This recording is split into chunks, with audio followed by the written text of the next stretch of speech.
Mr. Laroni. Hello, Brandon. How's things? Good, John. How are you doing today, bud? Not too bad. Yeah, having a good day? Yeah, yeah. What are we talking about today?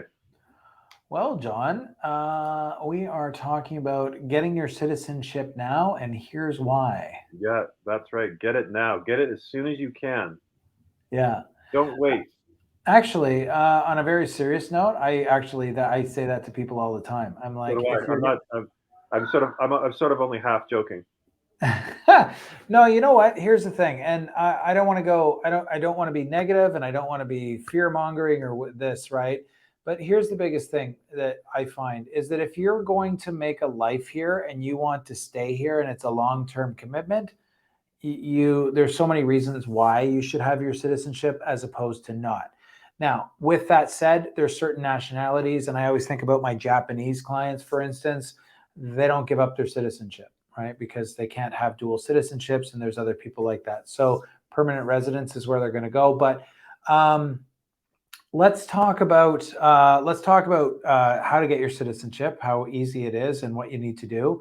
We can talk about the process a little bit, and I'd like to focus on the benefits of actually having Canadian citizenship and why it's a good idea to have. What do you think? Yeah. Is there anything Yeah. else we should talk about with that, or? No, those are the good talking points I think we should hit today. All right. So let's dive into Canadian citizenship. So, what is it? How do you get it? What's the difference between that and PR? Okay, so first of all, let's see. Let's talk about how permanent residence. To use someone who is much smarter than I once said, permanent residence is not necessarily permanent, right? You have to renew your permanent residence every 5 years. Sorry for any interruptions, guys.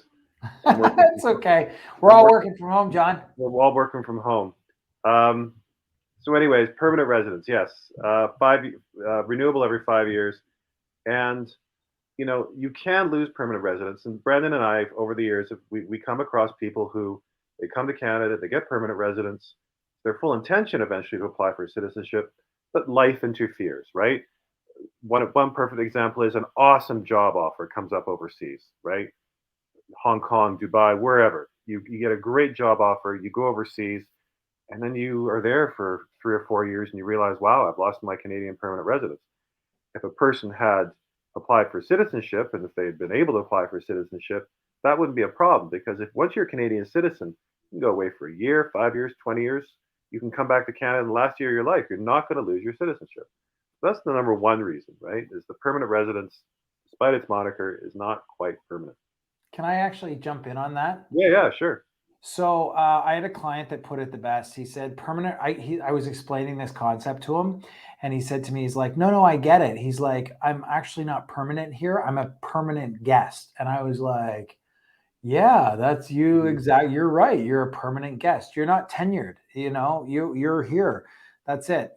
I'll tell you, there's a good example. The job one. I like what you say.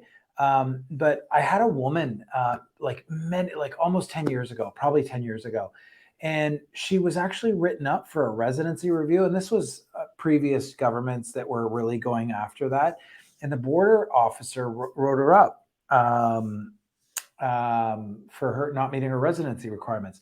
Here's the thing: she was Italian, she was an Italian national, and she was in like her 80s, right? And she came here as a child with her parents, and she'd always been a permanent resident. It's just what they did. They just renewed it, and that was what they did. They never got permanent residency. So then what happens? She's here, she's retired, she's a grandmother, she's doing her stuff. What do retirees do in Canada? They spend a lot of time down in Florida. She was spending a lot of time down in Florida. She actually wasn't meeting her residency requirements here. They actually like thing, and I remember getting the call and meeting her and stuff.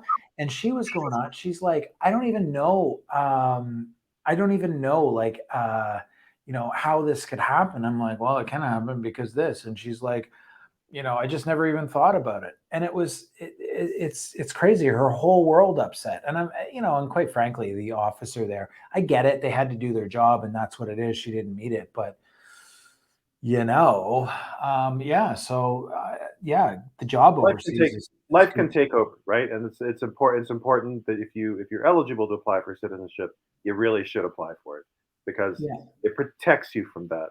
It protects you from not meeting a residency requirement under permanent resident status. Yeah. Um, you want to talk about how to be eligible? Should we talk Yeah, about? let's do that. Let's dive into that, and then we'll talk about some of the benefits of it. Okay, so in a nutshell, guys, you've got to be in Canada for 1,095 days out of the 5-year period immediately preceding your application for citizenship. But the great thing Physically is present. physically present. Can't be outside, got to be here. Great thing is you can count every day you're here in Canada as a temporary resident, work permit, study permit, as a half day towards meeting that requirement. So if we have, say, someone who's been here on a work permit for a year, prior to becoming a permanent resident, they can claim a half year. Somebody who's been here 2 years on a work permit before becoming a PR, they can claim a full year of credit towards that citizenship requirement. Which is great. It's funny because I'm dealing with this right now with somebody. They were looking at like, what's my pathway to citizenship? Because again, as you know, if you've listened to me and John and anybody else who actually is planning their stuff ahead in advance, I was like, okay, so your permanent residency, you're going to be here as a temporary resident, but you're going to cut down, and that time is actually going to cut down on your time that you can apply for citizenship. So instead of waiting the 3 years, you can actually wait for 2 years, but you're still that time when, say, your express entry under Canadian experience class is still processing. So, yeah, so you got to look at the longer term strategy with that. Yeah, okay, cool. And so you need that. We'll sum it up. So you have to be physically present. You have to be 3 years out of 5, and the preceding of that, you have to, depending on your age, you're going to have to do an English test. I know. But it's only listening and speaking, and you're going to have that. There's the age, 18 to 54. Yeah, and you don't have to do the English test again if you already did it for PR, right? I was going to say, if you've already done it for PR, or you've been schooled in Canada or another English speaking country. What else? Basically, Uh, it. Tax returns, you're going to have to show that. And obviously the travel stuff, you're going to have to make sure that you can account for all of that stuff as well. You can't have murdered anybody or committed any crimes. Yeah, it's pretty basic. You're going Yeah. to have to do a citizenship test as well, Yes. which is, it's a multiple choice true and false test. There's some great apps, by the way, on that. I don't know if you've seen those, but you're going to have to study for that. That's good. And then you're going to have to do a citizenship oath. Yay. And then you become a citizen. And And you'll once have you're a to hand it. citizen, Yep. sorry to say, and then once you're a citizen, let's talk about all the pluses. Yeah, let's talk about all the pluses. Right? Then these are the things you don't get as your permanent resident. One, I've had clients before from the Gulf. They have Canadian citizenship and they go back to take a job up in the Gulf. Their pay goes through the roof. I know, Right? right? Yeah. I know. There's a whole pile of treaties that Canada has signed with uh, states in South America, in Asia, the Europe. European Union, NAFTA, the United States, where there's labor mobility provisions for Canadian citizens. So, say you've got your PR card, say you've got your citizenship, you're not a PR anymore, and you get an awesome job as a software programmer down in Silicon Valley. You're right away you're eligible for job offers under NAFTA. Meaning, if you're in a profession, I just use software programmer as an example. But if you're on the professions list under NAFTA, you can get a job offer in Mexico or the United States. Your ability to work and move around the globe increases with Canadian citizenship. I talk about this a lot. And you know what I talk about? It's also like when people are thinking about coming here, I'm increasingly dealing, for instance, with a lot more Americans. And I know we all are. But it's funny because other countries have been looking at this mobility and opening up different pathways. And I think in the Western world, a lot of people are starting to look at, what is the future going to look like? And what opportunities do I not only have for myself, but maybe 30, 40, 50 years down the line for like the kids, Yeah. right? And it's like, I firmly believe, I see lots of people, and as somebody, and I know you have lived overseas, you see that mobility. Having different passports, you can see them not only as that, but you can see them as tools to navigate an ever increasing global world. Yep. And I think that's really important and powerful because the world has changed, is changed, and is going to change. And I think having the ability to navigate as freely as you can through that and having the tools to be able to do that, especially worker provisions. When we talk about trade agreements all the time, we're always, Canada, they talk about like, oh, softwood lumber and farmers not getting like dairy and different things. Well, guess what? All those treaties, they actually have worker mobility provisions, which John Yeah. was referring to.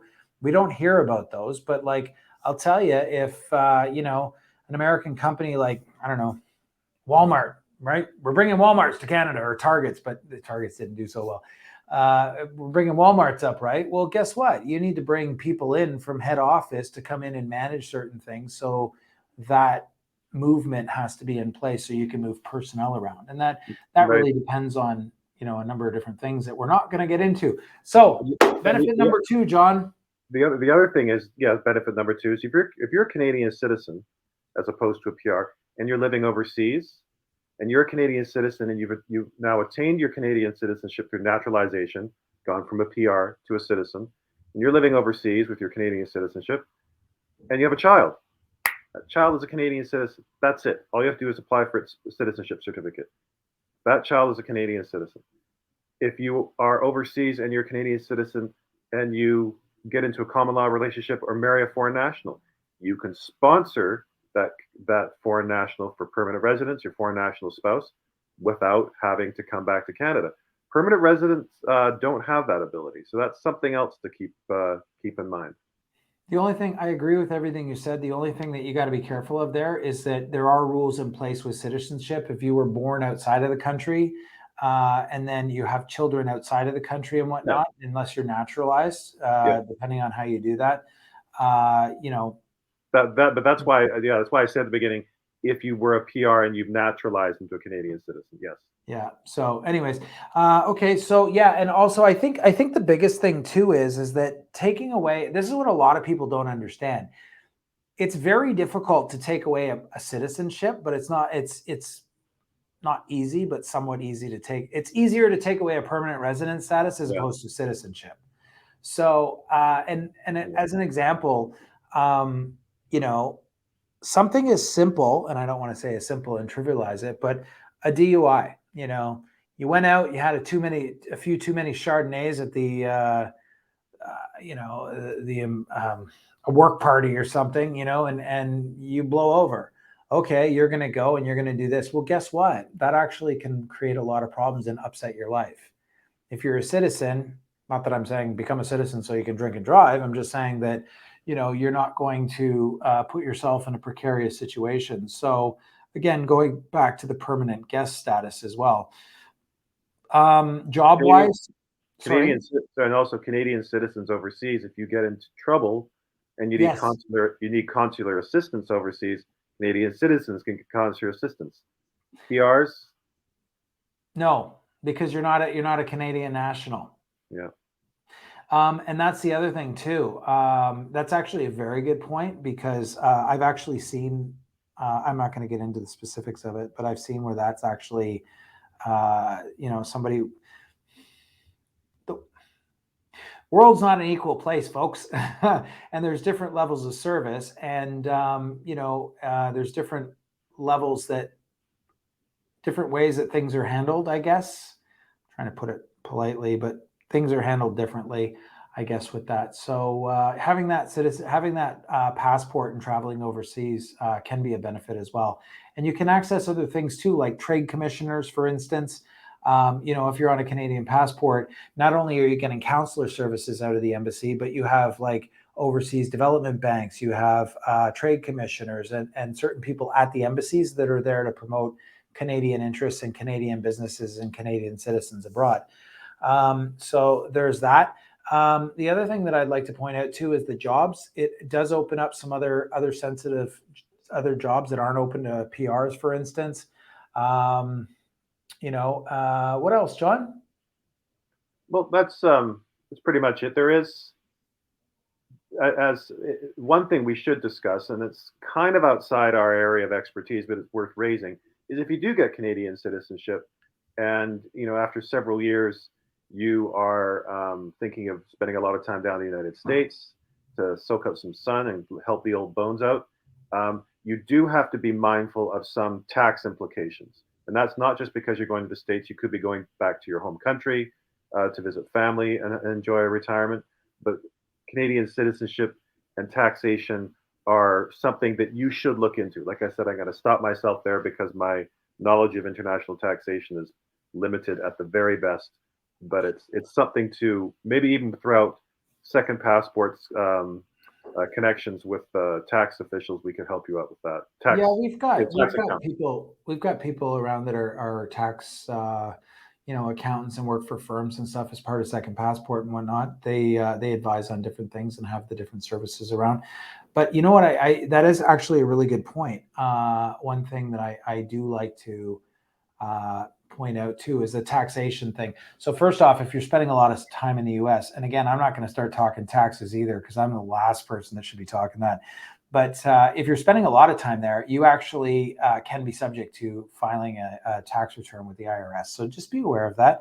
The second thing is too is that Canadian government taxes you based on your status here. You can become a non-resident. It's not like, again, using the U.S. side of things. It's not like if you're a U.S. citizen. I always think of my buddy. I got a buddy, Ben. We used to. He was always so incensed because we live overseas for a while, and I was a non-resident. Like I filled out a form, and I didn't have to file a tax return while I was living overseas because that's the way Me it works, too. Yeah, right? But yeah. he was an American, and the IRS followed him around and still continued to tax him. And the other thing, speaking of Americans and Canadian taxes, there's a lot of benefits to being a Canadian and U.S. like citizen, for instance. Ooh, what was that? Oh, that was. Don't forget to pick up the kids from school, but there's no school today. Sorry. So no, that's okay. No, don't apologize, man. That's unscripted, John. Um, what was I saying? Oh, yeah. So you can actually there's tax treaties in place between Canada and the U.S., for instance, and you can structure it in a way that it might be beneficial. And again, I think we should stop there on taxes because that's not our forte. Did you have anything else you want to say? No, but just I'll reiterate my original point. If you're eligible, don't wait. You don't you don't improve your position by waiting. There's nothing to gain by waiting. If you meet the residency requirement for Canadian citizenship, apply and apply soon. I agree with everything you say. And if you have the ability to hold a dual citizenship and you meet the requirements and you know, meet the requirements and you've resigned yourself to the fact that this is going to be a long-term place for you, then just get it done. Get it And done. one final point: Canada allows dual citizenship. So unlike Japan or India or other countries in the world that only don't allow it, Canada does not care if you have one other citizenship, two other citizenships, or four other citizenships. What's the Right? most citizenships you have a client you've worked with a client that's had? How many citizenships is the most amount of citizenships that a client of yours has had? I had a young lady whose dad was Dutch, mother was Australian. She was born in New Zealand, and she came to Canada and she was applying for Canadian citizenship. So once she got her Canadian citizenship, she was also going to have Dutch, Australian, and New Zealand citizenship. So four. Yeah, Four. I got somebody who's working on four as well. Australian, Filipino, English, and we'll be on Canada. I wonder if anybody's ever hit five. Do I you know don't know. anybody? Well, I'll say one thing on a completely personal level. I'm sore, Brandon. You tell me what I'm sore about. I don't know what. I have a British passport, and when Brexit happened, I lost labor mobility to the entire European Union. Not true. Not true. Because you have the CETA, the Comprehensive European Not Trade the Agreement. same. Not the same. Believe me. I lived in the Netherlands when Britain was still part of the European Union. You just wander down to the immigration office. You show your British passport at the time, and they just stamped it and told me to leave. Right? So that is a bit different.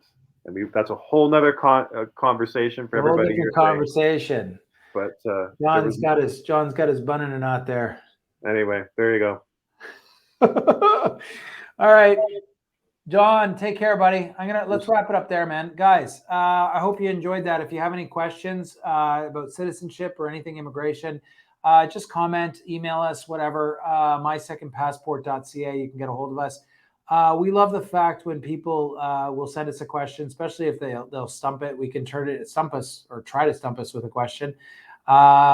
We'd love to talk about that. And hey, if you found some value in today, please forward this on to somebody else. We appreciate the shares and all of the other stuff. And yeah, that's about it. John, I'm going to let you go, buddy. Okay, take it easy, Brandon. We'll see you all later, man. everybody. Don't forget those kids at school, huh? Take care, bud. Bye-bye.